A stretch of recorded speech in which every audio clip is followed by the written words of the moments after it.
It is now my pleasure to welcome Dr. Christian Burch, President and CEO of Siemens Energy, and John Defterius of CNN, to share their thoughts on the critical challenges that need to be overcome in the energy sector and how we can overcome them.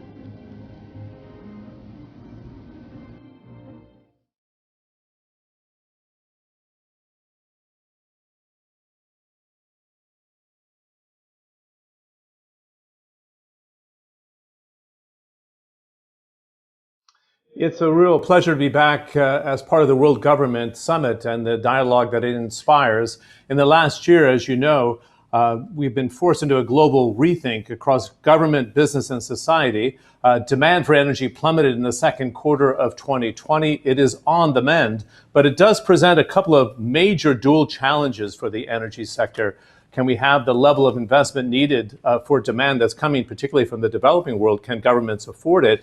And can we keep the Paris Climate Agreement targets in mind while doing so for the great energy transition? We cannot forget in the developing world that we still have nearly 1 billion people without daily access to energy, believe it or not. And is this a pivotal moment to be able to cover off both getting energy to the entire world and to do so in the greenest fashion possible? Let's welcome to the World Government Summit the President and CEO of Siemens Energy, Dr. Christian Burch. Christian, it's great to see you again, and welcome back to Dubai and our dialogue here. It's good to see you. You know, this is interesting because the pandemic exposed many existing flaws and opportunities in all sectors, but I think the energy sector took such a hit because of the seizing up of travel, for example, and that's still in the recovery phase, as you well know. What would you say is the key lesson learned for governments in this instance and the role of business to try to foster the recovery? Yeah, first of all, John, thanks very much for having me, and it's great to see you again for such an important discussion. I think we all take our learnings from the pandemic. I mean, and I find it very interesting also to see the parallels from the pandemic to the energy world. The pandemic really was something we always talked about for a decade, right? I mean, we always were expecting a virus sometimes to hit us. We never took it serious. Nobody got prepared. And when it hit us, it disrupted the world, and it still does. And in this regard, I think if you see energy crisis, climate crisis, there's a lot of parallels. We discussed about this for decades. We know that it's coming sometimes, but we have not taken decisive action so far. And I think this is the one key difference which I now see changing in the energy industry. The energy industry is getting now really their act together and thinking about, boy, we need to have a plan. We need to act. It's a call for action. And in this regard, I think government as well as companies are in a kind of reshuffling mode to really now tackle the way forward of a crisis we knew long time it will come at some point in time. And in this regard, it's also a call for collaboration. And this is one thing I do also see changing in the energy industry. We have seen in the pandemic, this is why we can learn a lot of these things, that humans can achieve a tremendous amount of things, right? You can develop vaccines in less than 12 months, which never ever we would have expected. And it went through global collaboration, companies and governments coming together and thinking about what do I need to do in this crisis mode. And this is something what governments and companies now also need to do, and I do see that, right? Companies coming together, thinking about on how to collaborate, and really how to shape the future of the energy world, what are the right stimulus programs we require, and how to do it. One last point I think we should discuss in our session today is also, hey, how does it look globally? How unequal is really the different methods which are coming together? We have parts of the energy world which is really coming from stimulus program now, it's entering new things, industrialized worlds. That's great, right? But I see as many countries also who are really in a disarray now, right? They have a problem in really digesting the pandemic. They are dependent on fossil revenues, and they have a huge amount of people still granting or to grant access to electricity. So this is a call then for equality somewhat, what we have to get together. So in this regard, I think we can take from the pandemic a lot of learnings and get really ready for the next crisis, which we will be in, which will be the climate crisis. Yes, in fact, it looks like many companies, international oil companies, for example, defining themselves as international energy companies. Siemens Energy covers the entire value chain from hydrocarbons to renewables. And I read an OPEC report suggesting we need better than $12.5 trillion between now, 2021, to 2045 for the global energy system. And you touched upon this in your opening remarks there. We've seen the debt to GDP on average for governments around the world go up 20% during the pandemic. Does it create a crisis of investment to get the energy transition underway and then to tackle the last billion people just under that don't have access to energy? What are your thoughts? Yeah, I think it's you see a pretty divided world, right? I mean, on the one hand, you see there's sufficient capital in the world, and it's a question on how you deploy it. And there are mechanisms on how you could do it. But you definitely see parts of the world where this is not the case and where capital limitation will be a big issue. And I think fundamentally, we will have to ask the question is, how does this balance of investing somewhere, having problems, giving people access to electricity and energy, how is this working out? One thing is clear, the old mechanisms partly will not work. And I do see this this instability, what you just mentioned, really in there. And this is where I think we will see buckets of capital available and other parts of the world where this will be really a limiting factor. And these, unfortunately, will be the parts of the world who are in heavy need for additional energy. Do you worry? Because I saw another report from Carbon Tracker suggesting in the energy transition, there are some vulnerable states, Iraq, Libya, Nigeria, Angola, right? Because they're overly dependent on the revenues from hydrocarbons. And you've seen here in the UAE, the energy transition, right? They have a very clear blueprint, for example, to 2050. So let's talk about the role for Siemens Energy in these countries that are overly dependent on hydrocarbons. And should the world be aware of this to make sure that these countries can make the transition and do so smoothly without challenges? No, thank you for raising this. And obviously, this touches us very closely because we have more or less, as Siemens Energy, developed country roadmaps for all of these countries. And what I do see is really three classes of countries. You have the industrial or industrialized countries, which are now really identifying with stimulus packages the path to decarbonization. That's one thing, right? And there's sufficient capital available. Then you see the oil-driven countries who have really over the past years developed very smart plans. And I think the Gulf region is a good example for this on how to convert that revenue into future-proven revenues. And then you see countries who have not made this transition yet, who are heavily dependent on oil income or carbon fuels, hydrocarbons income, and still have to keep a stability in their country by granting also access to electricity, by build up infrastructure and so forth. It is an absolute concern on my end that we as a society are not able to resolve that. And I see it today. I mean, some of the projects in the countries you mentioned, like Iraq, Libya, Nigeria, they are no-brainer, right? Everybody from logic, whether you need to do it, would do it, right? And these projects do not take off the ground, right? Despite the fact that you would reduce methane emissions, you would reduce CO2 emissions, you would give people access to power. They all make sense, but you do not find the ability to really invest into these projects. So that is something which the energy industry has to tackle. It's a huge concern because the current element will not be a stable global environment. It's fascinating what you're talking about here. Is there also a recognition in financial markets? You know, you saw this shift where people were not investing in the international oil companies and they're making their own transition that I talked about. And then they went to the pure play renewable energy companies, particularly on Wall Street. Is there recognition with your 50% return on your stock price since the spinoff that an integrated energy company that can provide solutions across the board now makes more sense? Is that what you're recognizing in the new spinoff as a company? I hope so. I have to say, I mean, we are obviously partly influenced on the stock price by two things. The one thing is that our story gets traction, right? And people understand what we want to do and really accompanying our customers really in the transition to a more decarbonized and more sustainable future. At the same time, we also have to be honest, our stock price is influenced by the very strong appreciation of the stock price of Siemens Gamesa, which shows all the money which is flowing into the pure renewable stocks. And there is, I'm not saying there's not an overheating, but there is obviously an overproportional interest of capital flowing into renewable stocks. And this is something where I think we still have to explain in the market that you do need this cutting across all sectors and cutting across all technologies. Otherwise, I would share the concerns which were raised elsewhere that we easily could create a kind of renewable bubble and artificially drive the markets to boundary conditions, which will be also not very sustainable for the renewables.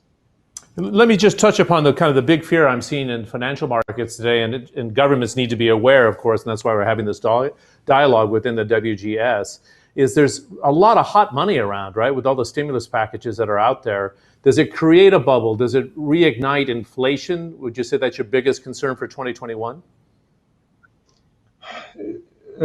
I think the stimulus packages are helpful to trigger, let's say, really a new movement. We should not underestimate the current discussions. What we have in terms of the energy industry is probably the biggest potential, really, for wealth creation since really the industrial age, industrialization start. And it's really a massive movement which now starts. It has the potential always to trigger wrong things. Yes, could be potentially happening. I think what we have to make sure is that we're initiating a flow of private money into these sectors by setting the wrong boundary conditions. We should not believe that the stimulus packages are at the end the engine which keeps the change running. It is a trigger, it's a spark, which is very helpful, very good. If, let's say, nothing else but this happens, then I think it would just be a short fire and it would die away then thereafter. What we have to use it for is getting the triggering event of driving change and finding the mechanisms on how to define boundary conditions to let private money flow into this, having boundary conditions which are predictable, that investors go into these projects and change to a more decarbonized world. So I think it's good and bad at the same time, but we have to do something with it. We cannot believe we leave the boundary conditions as is and continue running, and then the stimulus packages will turn out something good, but they are an unavoidable spark, which we need in the industry to get things off the ground. Okay, let's get your expert opinion then on what governments should be doing here in terms of framework. So let's take the example of a developing world that needs to attract that foreign capital that you're talking about. What would you advise governments at this stage to enhance the energy transition and to make sure that the balance of energy supplies is managed correctly at the same time? Yeah, I think governments, first of all, are right to see the energy world from a global perspective. I mean, what the decarbonization element drives is that obviously energy is still going to be transported from certain advantaged regions to more industrialized regions, which do need the power. It might be different countries as of today compared to hydrocarbons, but you will have import-export of energy and a potential earnings model for countries in the developing world, which you do not have today. So I believe governments need to do everything that this investment into these countries is stable. It's, let's say, the boundary conditions are there, that people believe that they could put their money there, and also supporting business models which then accompanies the export of energy back towards industrialized countries. So I think setting these boundary conditions, creating an investment climate which is favorable in this, is a key task what governments have to do. One thing what I particularly believe also countries, I mean, let's take Germany, for example, have to develop, is an understanding how do they take own money and invest elsewhere outside their country, for example, into infrastructure, what they're going to need for energy production. It could be a joint interest if we really want to increase the renewable share in our energy part. What do we learn, if you will, from that cold snap that we saw in the United States and the strain it put on the Texas energy grid, for example? And they're not alone, right? Because you see different cases like this all around the world. Is it essential to fortify your infrastructure and do the transition at the same time? Is that what the advice you'd give to governments right now? Sometimes there's a tendency to deregulate the market too quickly and you leave it vulnerable to such actions.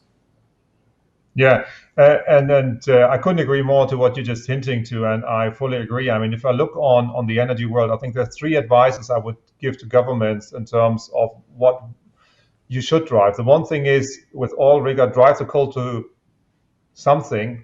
Also, sometimes the coal to gas transition will be key to get CO2 down. Second, really push the boundary conditions to get renewables into place, abundant volumes. And the third element is infrastructure. Infrastructure. It's probably the one element which is still underestimated the most. Unfortunately, you see the consequences only once the trains hit you, and not before. And you have now to get ready to install the infrastructure for a new system. And it will take time. And this is something which is overlooked. This is also one of the things where everybody talks about, everybody agrees, and nobody takes action. And this is my strong belief. Really, infrastructure, transmission, storage, stabilization will be key over the next 3, 5, 7 years to get into play. If we want to think about all this renewables addition, other load flows or whatever, it is definitely something which should be extremely high on the agenda. And you have to have a very long-term perspective for it. It's nothing what you can judge from year to year, right? You need a plan for this. And I think we're still too timid on this. I do see an uptake on investments into infrastructure, but it really has to be something where I would expect a much bigger movement. You know, you talked about the agenda. We have COP26 at the end of 2021. This is a very important milestone event here. Do you believe, with the Biden administration embracing the energy transition and talking about investment of up to $2 trillion into the green transition here, that it gives weight to what the Europeans started during the pandemic? You can bring China and Far East Asia, the Japanese, the Southeast Asians, the Middle East along for the ride. It gets that collective global weight behind the Paris Climate Accord where you can carry it on? Well, it would definitely not work without the US. I think that's clear, right? So it's having the US back at the table and seeing the willingness of being the strong partner in all the different type of international networks is key. And I'm very glad to see that really reinitiation of activity in the global networks. But it's only one part of the equation. And I think we are coming together now with everything what's happening at the moment, not only really with an energy industry change, it's really a global change of the global tectonics, right? How does our global system actually work? I mean, you mentioned China, you mentioned Middle East, Southeast Asia. What play does Europe what role does Europe play? And the US. So I think this will be probably the decade where a new world order going to be figured out in terms also of all the levels of power. But having now the US back on the table, it's very clear there's one really key player which is in there and which can really help others to come together and take the respective decisions. One thing we really have to put a focus on, we will solve these problems only globally. And honestly, the pandemic has driven the world to think a little bit regionally or locally. I mean, all action plans were local. All, let's say, vaccination ideas were regional. That's not the situation we should aspire. I mean, at the end, we really, as a global community, have to come together. And yes, I mean, if you want to achieve anything like Paris or whatsoever, the US is absolutely instrumental. Good. The other thing, before I get your final thoughts, I wanted to talk to you about ESG, environmental social governance, as you well know. And we're almost at a case now where the major pension funds of the world, or investment funds, university funds, will not invest in an energy company that has a predominance in hydrocarbons. It is a transition, right? That's a key word here. And should we be wise to the world that gas is needed in that transition? Oil is still needed in the petrochemical space, and you cannot run away from oil in a rapid form. How do you strike the right balance, Christian, in your view?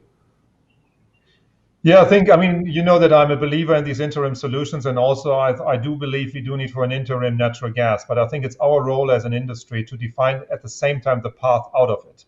And otherwise, we will get no buy-in from anybody, right? We will not get any buy-in from the society. We will not get buy-in from the governments. But one thing is clear, and we all as companies have to underline it. Sustainability is nothing we do because we want to be good people. Sustainability is a core focus out of business reasons. I mean, it's the one element which will drive profitability of companies going forward. And if you get this thinking into companies, then I think we're also able to define really interim solutions as interim. I think the big concern everybody would have is that you get forever stuck in interim solutions. That is something which governments, but also us as companies, have to frame on how do you, let's say, get out. But I do believe that this interim step can be a helpful bridge to a different type of future. But it is a thin line, and it's really about the accountability and also the responsibility of the different market players. One is companies, the others is definitely governments. Okay. In 40 seconds, can you share your thoughts of the one change that's vital in the global energy outlook for 2021? What is a priority, if you can summarize?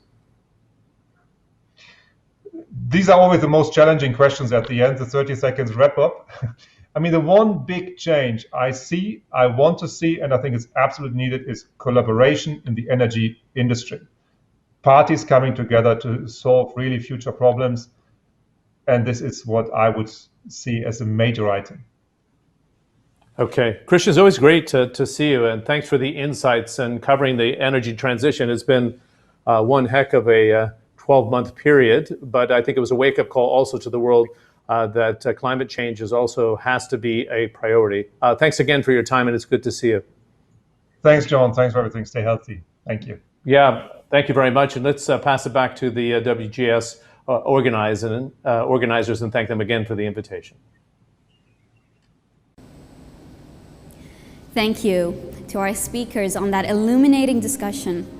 Climate change is upon us, and conversations on energy are of dire importance.